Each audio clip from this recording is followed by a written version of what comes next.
Muy buenos días a los radioescuchas que nos sintonizan en las frecuencias de Telemetro Radio, a quienes nos ven por streaming a través de Metcongo, así como en RPC Televisión, en señal de televisión digital terrestre, y a los miles de cibernautas que desde cualquier parte del planeta, ya sea en vivo o en diferido, nos siguen a través de las plataformas de Telemetro Cuarto Poder en YouTube. Bienvenidos a la emisión de hoy, jueves 16 de octubre del año 2025. En el plano internacional tenemos que los medios de comunicación de Estados Unidos rechazaron casi unánimemente las nuevas normas impuestas por el secretario de Defensa, Pete Hegseth, autorizado por una orden ejecutiva del presidente Donald Trump desde septiembre a usar el título de secretario de guerra.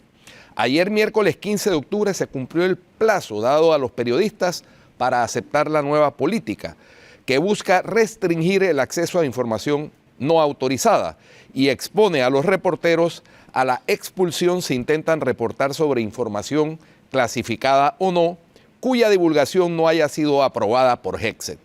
Muchos reporteros esperaron para salir juntos a las 4 de la tarde, la hora límite establecida para abandonar el Pentágono.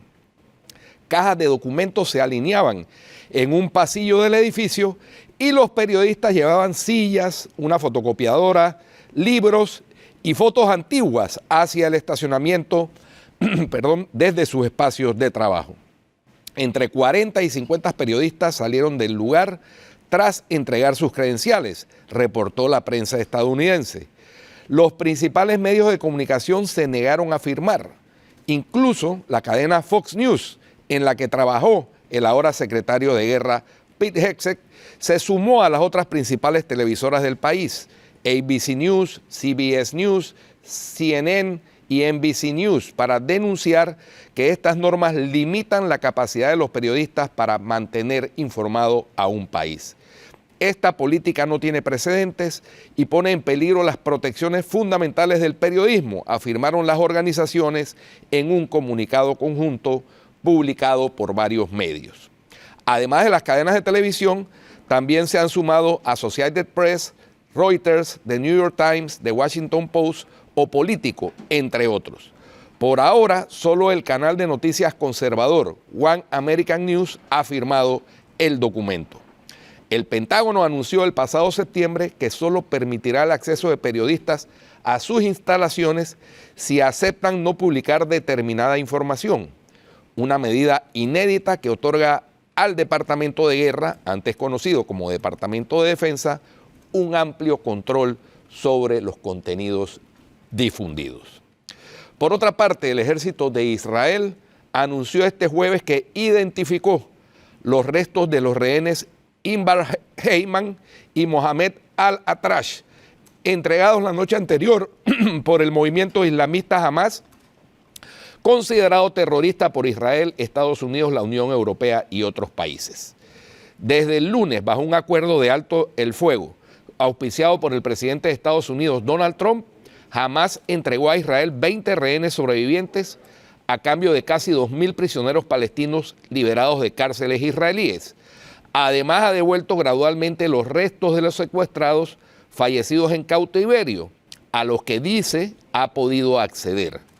Tras finalizar el proceso de identificación, representantes del ejército israelí informaron a las familias de Inbar Heyman y del sargento Mohamed al-Atrash que sus cuerpos habían sido repatriados para ser enterrados, indicaron las Fuerzas Armadas en un comunicado. Inbar Heyman, una artista grafitera originaria de Haifa, conocida por el seudónimo de Pink, tenía 27 años cuando fue asesinada en el festival Música Nova durante el ataque de Hamas en territorio israelí que el 7 de octubre de 2023 desencadenó la guerra en Gaza. Sus restos fueron trasladados a Gaza, al igual que los del sargento al-Atrash, un beduino de 39 años que murió en combate ese día. Padre de 13 hijos, vivía en la aldea de Mulada, en el desierto del Negev. En nombre de todos los servicios de defensa, transmito mis condolencias a las familias, escribió el ministro de Defensa israelí Israel Katz en la red social X. Inbar fue secuestrada en el Festival Nova y asesinada por los mercenarios de Hamas el 7 de octubre. Y Mohammad cayó en combate tras defender a los soldados de la división con un heroísmo supremo, añadió.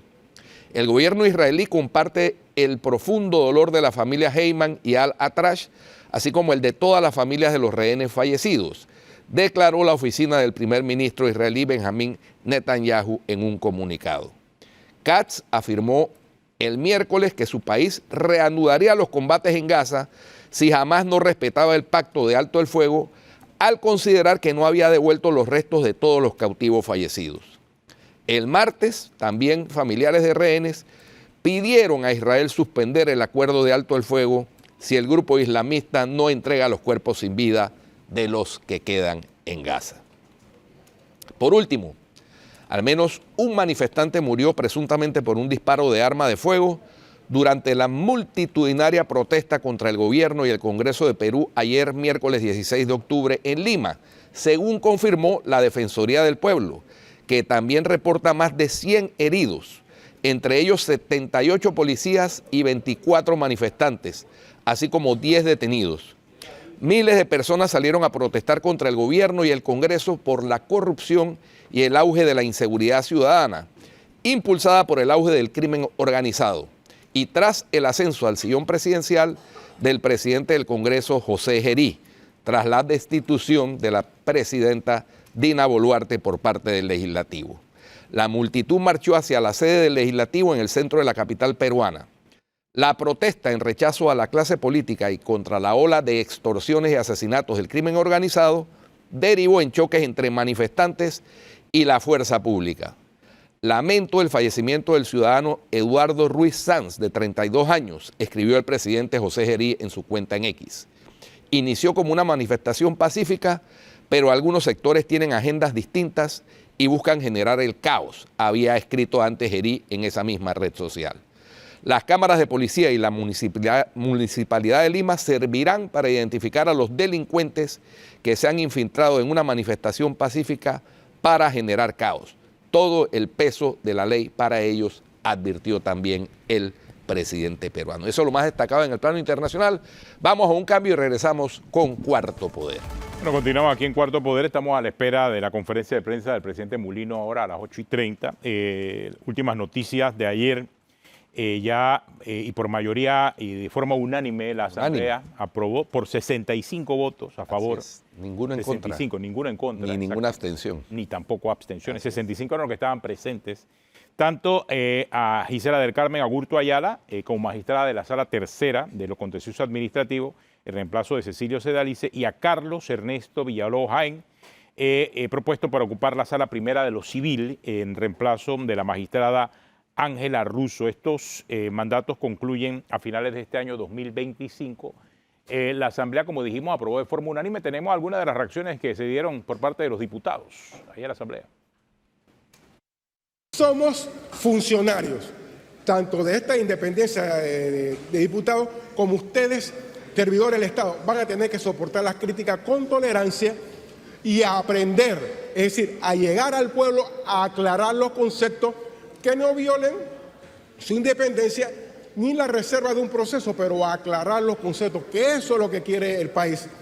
Que ustedes sean claros en sus determinaciones, que haya certeza del castigo. Y con estos dos señores, que los candidatos, me pareció que iba enrumbado a el plano de la juridicidad, de la experiencia y el conocimiento que tiene uno en la sala civil y la otra en la Sala Tercera. Aquí vamos a estar ejerciendo también ese rol fiscalizador, pero creo que es importantísimo entender el gran valor que tienen las carreras públicas establecidas en la Constitución, que de hecho en esa Constitución, en nuestra Constitución, está la carrera judicial.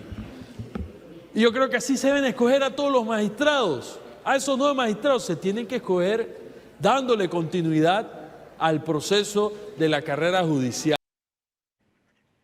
Bueno, Gisela Agurto y Carlos Villalobos son los nuevos magistrados de la Corte Suprema de Justicia. La magistrada Agurto tuvo una carrera larguísima en el órgano judicial. Comenzó como asistente judicial, ha sido juez municipal, ha pasado como en su etapa de juez por diferentes juzgados, incluso en diferentes jurisdicciones. En diferentes jurisdicciones, porque estuvo en el Tribunal de Apelaciones Marítimo. Así es, o sea, realmente si hay una mucha funcionaria con experiencia en el sistema, es la nueva magistrada de la Corte, Gisela Agurto, definitivamente. Ella inclusive como juez, creo que participó como juez municipal también, si mi memoria no me falla. Ella organizaba y era responsable, me acuerdo, de matrimonios. O sea, la jueza Agurto, la hoy magistrada de la Corte Suprema de Justicia, Gisela Agurto, tiene una amplia experiencia en el sistema y creo que llega al cenit de su carrera como magistrada de la Corte Suprema de Justicia. También fue magistrada del Tribunal Superior y magistrada suplente de la Corte Suprema de Justicia. Así que hay una funcionaria institucional en la Corte, tan institucional como María Eugenia López, ¿no? Que también ha sido una magistrada de como carrera. siempre solemos decir, Atenógenes, sus actos hablarán por ellos. Así es, así es. Pero llegan como hasta ahora ha sido. Llegan con el altas comportamiento. expectativas. Sí, llega con altas Llegan con altas expectativas. Villalobos es un jurista reconocido, ha publicado varios libros, incluso es un experto en derecho procesal civil, ahora que acaba de entrar a regir el nuevo código. El nuevo código, así que el nuevo Código Procesal Civil. Así que bueno, esperemos que desempeñen el cargo con la dignidad que ese cargo de magistrado de la Corte Suprema de Justicia Eso merece. es lo que esperamos todos, Merece. que eleve ese nivel de la Corte Suprema de Justicia. Guido, pero hablando de la Asamblea, es cierto, ayer votaron todos a favor de estas designaciones del Ejecutivo. El martes, en medio, tú sabes que la gente está esperando el juego de Panamá contra Surinam, o sea, mucho fútbol, mucho ambiente, pero la Comisión de Gobierno nuevamente enredó las cosas con otra iniciativa de ley contra la corrupción, una que presentó el diputado Eduardo Gaitán, ¿sí? El anteproyecto de ley 213, que buscaba castigar con cárcel a los funcionarios que practicaran el nepotismo o las botellas en el sector público. Bueno, eso murió en su cuna. 5 votos en contra, 4 a favor y fue rechazado en el prohijamiento. Y Camacho no ha querido hablar, pero ahí hay otra prueba acerca de lo que pasa en la Comisión de Gobierno, que dice el señor Camacho. O sea, 5 contra 4, ni siquiera pudo pasar el prohijamiento, ni siquiera lo prohijaron. O sea, quieren todas estas iniciativas contra la corrupción muy lejos de la Comisión de Gobierno, parte del problema que estamos viviendo. No, y los dos proyectos, los dos anteproyectos o proyectos presentados por el Procurador General, ahí siguen cogiendo polvo, como se dice, ¿no? Ni siquiera han sido sometidos a discusión, siendo proyectos que el mismo Procurador dijo que urgen para combatir la corrupción, que si analizamos, por ejemplo, ayer en los cuadros que nos mostraba Domingo Latorraca, entre los empresarios es hoy por hoy la principal preocupación, la corrupción. Pero parece que no hay la voluntad para combatirla efectivamente, por lo menos para aprobar los proyectos que ha presentado el Procurador para ayudar a combatir la corrupción. Ya de por sí el Código Penal castiga al tema de las botellas o los nombramientos sin trabajo efectivo, pero lo castiga con días, multa o trabajo comunitario. Y por esa razón se estaba tratando de aumentar las sanciones. Y no castiga, el Código Penal no castiga al que nombra la botella. No, exactamente. Y que eso es lo que suele buscaba la ser iniciativa. el beneficiario en algunas ocasiones de no castiga al de padrino, botella. sino castiga al final al que ejecuta el acto. Lo que se buscaba con esta iniciativa en la Asamblea era castigar al padrino también. No solamente al que ejecuta, o sea, al actor material y al autor intelectual del asunto, porque muchas veces este padrino, el que promueve estas botellas, no tiene una, sino tiene una organización criminal a su servicio y al final nunca le pasa nada. Le pasa es a la botella, al que recibe el supuesto nombramiento, al que tiene que hacer las transferencias, al que es el responsable al final del cashback, pero el que recibe el cashback no le pasa nada. Y ese es el problema que tenemos ahora mismo, por eso no termina de solucionarte el tema de las botellas. Y otro de los temas también que está dando vuelta, Guido, es la creación de esta unidad adscrita al Ministerio de Gobierno. Se llama Unidad de Coordinación Legal, que va a operar bajo el paraguas del Ministerio de Gobierno y que supone varios cambios importantes en la estructura del Estado sobre el poder legal que el Estado ejerce ante los tribunales, porque se centralizan funciones que antes correspondían primero a cada ministerio y segundo también hasta al Ministerio Público. No sé cómo tú evalúas y ves lo que está pasando en esta unidad. A ver, ¿qué piensas? Siempre ha habido la discusión de que en algunos delitos contra la administración pública, la entidad que ha sido afectada por ese delito debe constituirse o no en querellante para poder ser parte en el proceso y aportar elementos de convicción.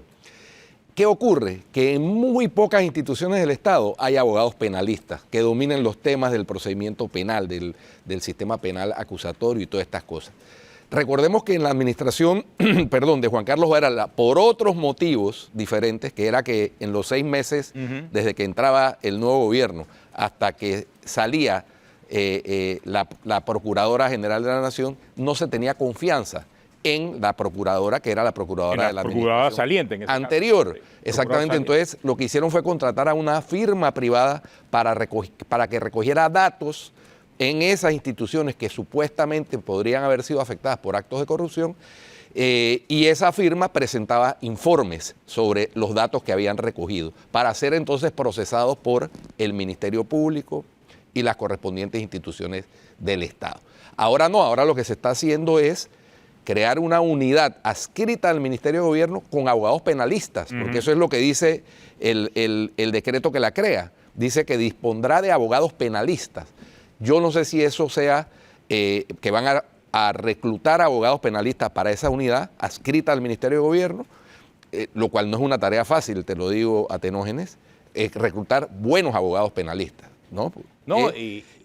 O si lo que pretenden es, de alguna manera, ese dispondrán es que podrá contratar abogados penalistas del sector privado para que atiendan esa labor del sector público. No entiendo, no termino de entender. Sí, pero es para eso, es para constituirse en querellantes. Sí, eso es lo que el Ministerio Público tiene, por supuesto, que perseguir los delitos, y para eso tiene los fiscales, ¿no? Y tiene cantidad de fiscales. Y lo estoy viendo porque tiene entre las funciones específicas la elaboración y la presentación de querellas en cada uno de los... Sería bueno invitar a la ministra de Gobierno, Dinoska Montalvo, para que nos explique un poco cuál es alcance de la unidad. Así es, cómo va a ser esta figura. Sí veo cierto interés por parte del Estado y particularmente del Gobierno de darle mucho más importancia ahora al Tribunal de Cuentas, si te has percatado. Con todo esto del reglamento de la Contraloría, en función del poder constituirse en el sancionador en la acción penal y en los secuestros de algunos bienes, producto de investigaciones del Tribunal de Cuentas, siento que hay cierto interés del Estado en ejecutar las acciones del Tribunal de Cuentas de una forma mucho más efectiva. Por supuesto, ojalá se pueda. A diferencia de otras administraciones, creo que yo que me he puesto a analizar un poco las acciones que se están dando ahora, viendo que hay como 40 órdenes de acciones de coerción directas hacia resultados del Tribunal de Cuentas, según la información que tengo. Creo que esto no ocurría desde después de la invasión, desde la era cuando se llamaba Dirección de Responsabilidad Patrimonial. Estaba Eusebio Marchowski como magistrado. Claro, después de la invasión hubo mucha acción de parte de esa Dirección de Responsabilidad Patrimonial que fue creada casualmente para cautelar los bienes de todo lo que habían robado en la época de la dictadura militar. Yo no sé si ahora nuevamente se está tratando de revisar este asunto, porque veo que hay interés de la Contraloría en accionar de esa forma. No sé, tú que estuviste en el Tribunal de Cuentas como fiscal. Bueno, yo fui fiscal general de cuentas que accionaba frente al Tribunal de Cuentas. A ver, hay que echar la historia un poquito para atrás. Efectivamente, después de la invasión se creó la DRP, que era una dependencia de la Contraloría General de la República. Y se creó con 3 figuras que tenían la connotación y el rango de magistrados de la DRP. Y tenían las mismas prerrogativas que un magistrado de la Corte Suprema de Justicia. Ese tribunal especial. Pero eran dependencia de la Contraloría, es decir, eran subalternos del Contralor General de la República, en aquel entonces Rubén Darío Cárdenas. Bueno, esta figura efectivamente tuvo algo de efectividad en recuperar algunos bienes mal habidos y algunas lesiones patrimoniales al Estado. Sin embargo, se cuestionó que se constituía la Contraloría en juez y parte, juez, investigador y parte, ¿no?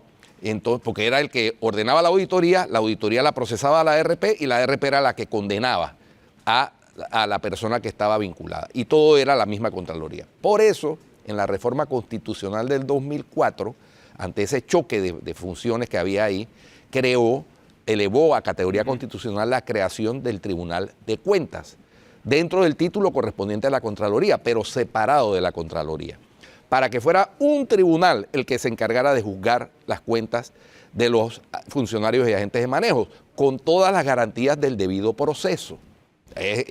Quiero resaltar eso. Entonces, luego, en el 2008, con la ley que desarrolló ese artículo de la Constitución, se crea la Fiscalía General de Cuentas, que es el ente que investiga a partir de una auditoría de la Contraloría. Entonces, ahora lo que se ha pretendido hacer por parte del Contralor es tratar de revivir de alguna manera que la Contraloría tenga un poder de tomar medidas precautorias, pero además incluye en la resolución, en el reglamento, el secuestro. Y ahí es donde surge la inconformidad de muchos abogados. El secuestro es una figura muy regulada dentro del Código Judicial y ahora dentro del nuevo Código Procesal Civil. ¿Siempre ha tenido la facultad de secuestrar? No, antes. Cuando se crea la jurisdicción de cuentas, la facultad de cautelar, que es diferente de secuestrar, la tiene el Tribunal de Cuentas y solo a petición de la Fiscalía General de Cuentas, que es el ente investigador, porque eso es para garantizar el debido proceso. ¿Y por qué cautelar y no secuestrar? Porque el secuestro conlleva aprehensión del bien, custodia y mantenimiento. Y efectivamente el Tribunal de Cuentas no tiene esa posibilidad, esa capacidad. ¿Qué se ha hecho en la jurisdicción de cuentas?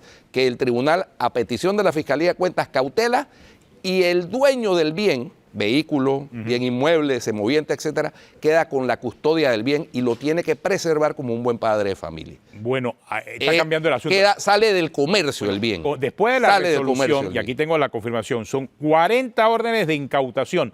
Hablamos de 24 millones que está asegurando en este momento la Contraloría después de la resolución que se publicó en Gaceta Oficial. Y eso tiene otro problema que podemos desarrollar más adelante, que es que dice que va a declinar inmediatamente al Tribunal de Cuentas, pero el Tribunal de Cuentas, si no ha iniciado un proceso de cuentas, no tiene competencia.